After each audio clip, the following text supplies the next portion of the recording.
m'he aixecat mentre escrivia el cap i amb ulls cansats de la cal·ligrafia he vist enllà damunt d'una tauleta que hi ha al racó del nostre menjador, entre papers i llibres que m'estime, com un ocell de ritme popular, com un gresol, una fotografia de fa 1000 anys o de fa 4 dies.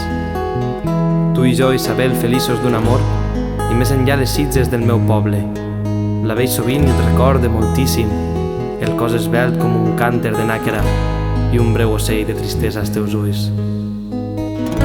M'ha ajudat molt de nit mentre escrivia entre papers i fortuïtes síl·labes, com qui a la nit intenta orientar-se amb mans, amb ulls.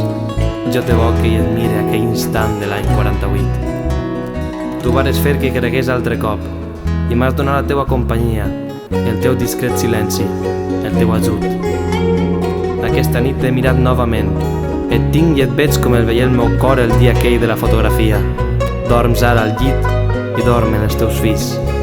En aquest gran silenci de la casa jo et vull deixar amant, amats per sempre, un rang convuls de síl·labes de vidre. Al dematí potser et floriran entre les mans de timidesa invicta i volarades de brisa i colomes. Creix el mural de calç i de coets, amb claredat i explosions de mar, per un amor que se'ns endú plegats.